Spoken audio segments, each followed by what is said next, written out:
Hello friends. हमारा आज की चर्चा का टॉपिक हमने आपके लिए चुना है वो है हियरिंग लॉस।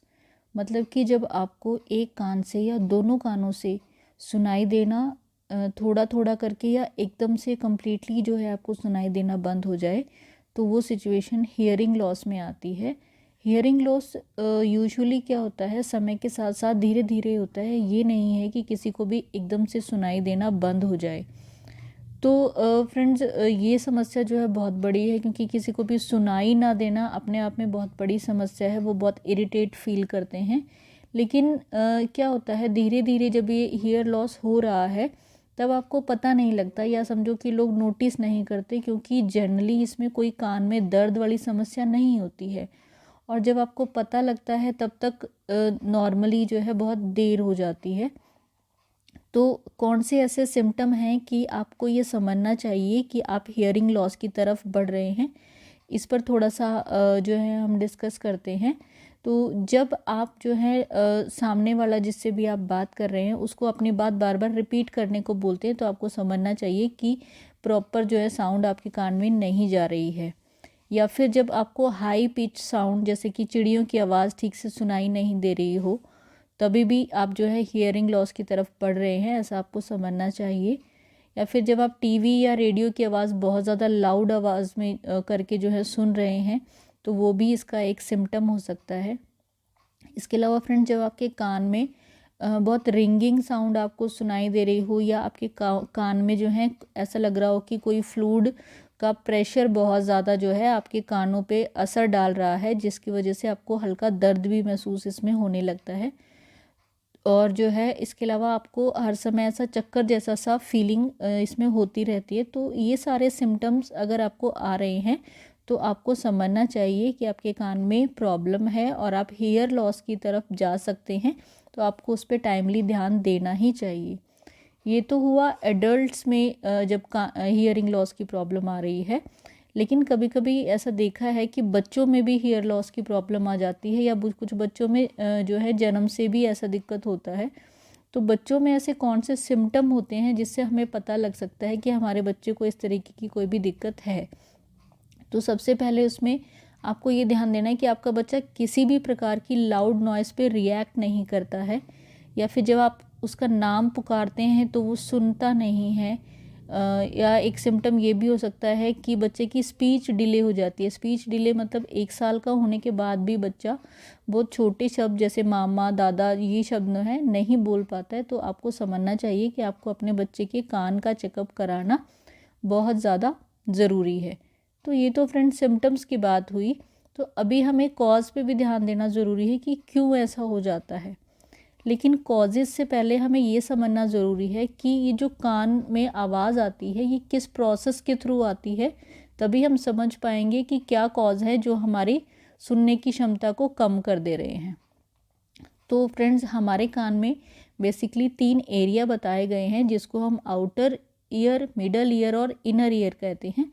तो जो साउंड वेव्स हैं वो हमारे आउटर ईयर से आती हैं और कान के पर्दे पर जो है वाइब्रेशन पैदा करती हैं। कान के पर्दे को हम मेडिकल टर्म्स में ईयर ड्रम भी कहते हैं। तो ये ईयर ड्रम और मिडल ईयर में जो है 3 छोटी छोटी बोन्स होती हैं। यहाँ पर जो है आवाज़ की वाइब्रेशन जो है वो एम्पलीफाई होती है, और एम्पलीफाई होकर के ये सेंसेशन आपके इनर ईयर तक पहुँचती है। यहाँ पर ये वाइब्रेशन फिर इनर ईयर में एक पार्ट प्रेजेंट होता है स्नेल शेप का, जिसको हम कॉकलिया कहते हैं। उसके अंदर जो फ्लूइड है उससे जो है वो पास होगी, और ये वाइब्रेशन जो है वहाँ पर कुछ नर्व सेल्स रहती हैं, और नर्व सेल्स पे छोटे छोटे हेयर्स लाइक स्ट्रक्चर हैं। उन हेयर लाइक स्ट्रक्चर से ये साउंड वाइब्रेशन जो है वाइब्रेशन से इलेक्ट्रिक सिग्नल्स में जो है ट्रांसलेट हो जाती हैं, और ये इलेक्ट्रिक सिग्नल्स फिर हमारे ब्रेन तक भेजे जाते हैं, और आपका ब्रेन इन सिग्नल्स को जो है साउंड में चेंज कर देता है, जिससे कि हमें आवाज़ किसी भी तरीके की जो आवाज़ है वो हमें सुनाई देती है। तो जब इस पूरी प्रोसेस में से कहीं पर भी कोई भी जो कनेक्टिविटी है वो डिस्टर्ब हो जाती है, तो हमें जो है हियरिंग लॉस या पार्शियल हियर लॉस या कंप्लीट हियर लॉस की प्रॉब्लम होती है। मतलब हमारी सुनने की क्षमता में कमी आ जाती है। तो इसके क्या कॉज हो सकते हैं? तो सबसे पहला कॉज इसमें आपकी जो है इनर ईयर में किसी भी प्रकार का कोई डैमेज हो जाए, तो उसकी वजह से जो है आपकी सुनने की क्षमता में कमी आ जाती है। और ये इनर ईयर में जो डैमेज है वो एजिंग प्रोसेस की वजह से हो सकता है, या फिर आप किसी ऐसे एनवायरनमेंट में काम करते हैं जहाँ बहुत ज़्यादा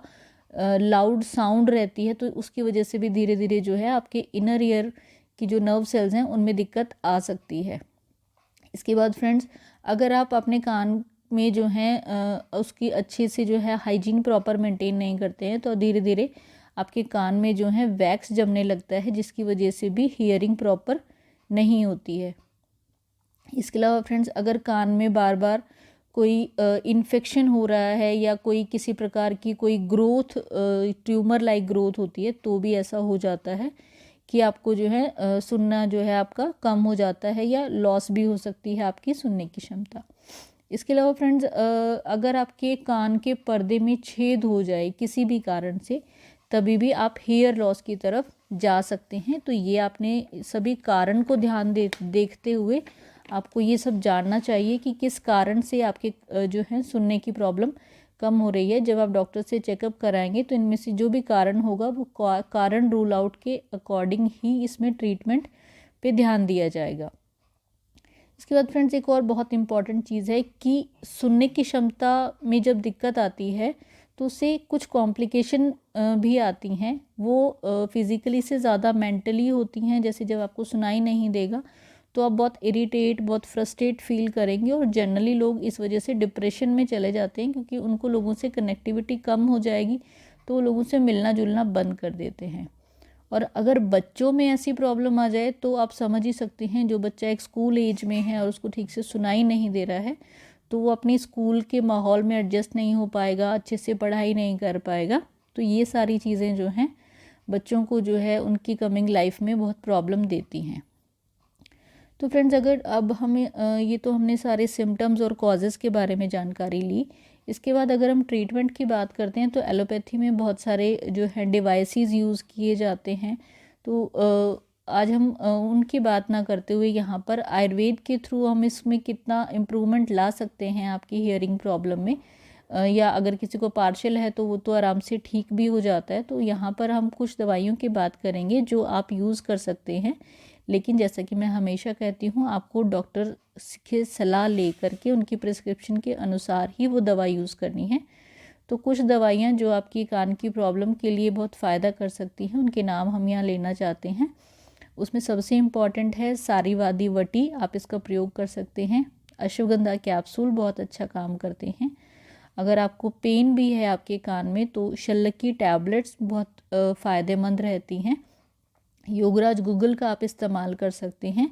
और इसमें जो है बिलवादी तेल का आप इंटरनल प्रयोग, मतलब कान में ड्रॉप्स के रूप में प्रयोग कर सकते हैं, जिससे कि आपकी सुनने की प्रॉब्लम में बहुत अच्छा इसमें इम्प्रूवमेंट आता है। आप ज़रूर ये सारी चीज़ें अपने डॉक्टर की सलाह के साथ ये दवा का प्रयोग करके अपने कान की प्रॉब्लम को ठीक कर सकते हैं।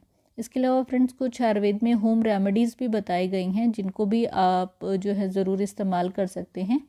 तो इसमें सबसे इम्पॉर्टेंट आप नीम तेल का प्रयोग कर सकते हैं फ्रेंड्स, या फिर आप अगर प्याज का रस निकाल कर एक एक बूंद कान में डालेंगे तो वो भी जो है आपकी हियरिंग प्रॉब्लम में बहुत फ़ायदा देता है। या इससे भी एक सिंपलेस्ट होम रेमेडी है कि आप सरसों के तेल में थोड़ा सा लहसुन पका लीजिए, और वो जो है हल्का गरम तेल जो है बहुत लाइट सा, जो ल्यूक वार्म जिसको हम कहते हैं, वो आप एक एक बूंद अपने कान में रेगुलर से डालेंगे तो आपके सुनने की प्रॉब्लम में आपको इससे बहुत आराम होगा। तो फ्रेंड्स, इन छोटी छोटी टिप्स को अपना करके आप अपने कान की प्रॉब्लम को दूर कर सकते हैं, और जो है अपने आप को एक सोशल डिप्रेशन, जो फ्रस्ट्रेशन की स्थिति आ जाती है हेयर लॉस की वजह से, उससे बचा सकते हैं। तो उम्मीद है फ्रेंड्स आपको आज की जानकारी पसंद आई होगी। जानकारी पसंद आई है तो प्लीज़ चैनल को लाइक, शेयर व सब्सक्राइब कर दें। Thank you so much friends for watching. Stay healthy, live well.